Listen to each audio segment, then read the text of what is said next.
Hello, 3D printing coworkers and any other random internet nerds that might find this. I would like to do a little video on using build modification volumes in Cura. I know that people hate watching YouTube, so I'm going to get right to it. I have here a piece that I have designed that holds Dyson vacuum accessories against the wall. And the idea is that you screw through here to mount it against the wall, and then the screw will bottom out against this surface right here. In the past, the problem that I've run into, if we view the layers, is that because of the way slicers work, this is just a hollow shell to the slicer that it then fills with infill.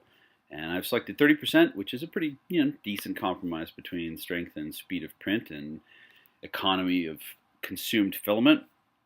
But because the slicer has no way to know that certain areas need to be stronger than others, the infill is just uniformly applied throughout the model. And you can see here these problem areas are not going to be as strong as the others. And it would be nice to have them strengthened up. Also, we've got some auto-generated support in these screw holes here, which are small enough in diameter that my TAS6 should have, and most decent printers should have no problem bridging it whatsoever. So it would be nice to both strengthen this area and remove those supports at once, and it turns out we can totally do that. So because this is done using other models, it's good to use like simple shapes so that you can more accurately target the area you want to modify and not overdo it with expensive transformations like a higher amount of infill, for example. So I might ordinarily use a couple of cylinders here and here, but for the purposes of this video and to get it out of the way, I'm going to use a cube.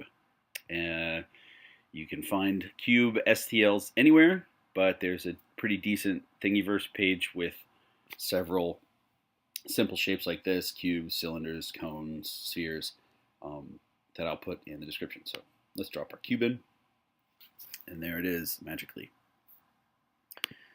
It's right now just a normal model, and it will print right alongside this with the same infill settings and everything.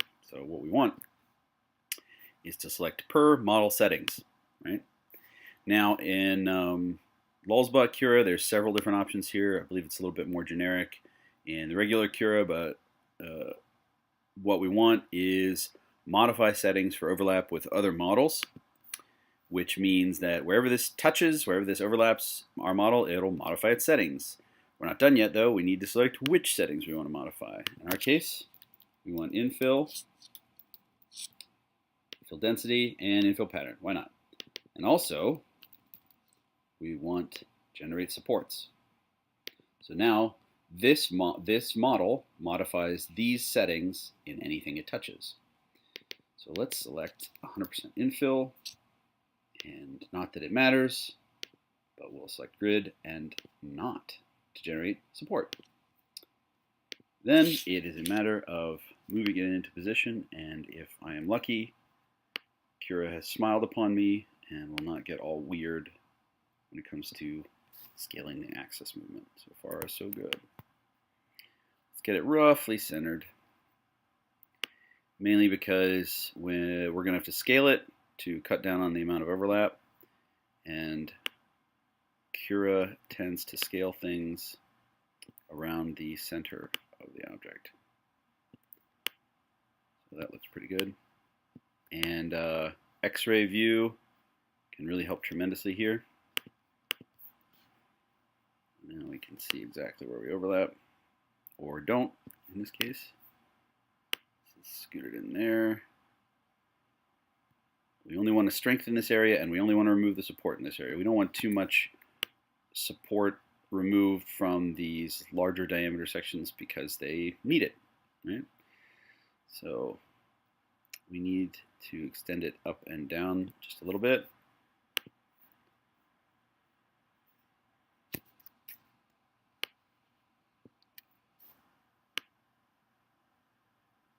That looks pretty good.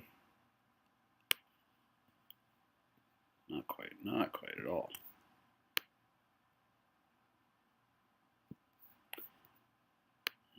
narrow it up a little bit. This will take some scooting around from different perspectives to make sure that we are actually where we need to be. That looks pretty good. So, provided everything looks good, the overlap looks good, we will reslice. And when you're doing stuff like this, you might want to turn off slice automatically, because otherwise every time you move it, it's going to reslice your model, and that is a tremendous pain. So now, if we go to layer view, we will see 100% infill and no support in these areas behind the screw holes. And as I said before, like, we got some wasted filament in this area here between those voids. It doesn't really need to be that strong there, but it certainly doesn't hurt, and it's very easy, and it's a lot easier than trying to align 2 cylinders. But again, 2 cylinders, not too hard. So now we can see got nice solid infill here and sparse, inexpensive infill through the rest of the model with no annoying supports. So that's it. I hope that was useful.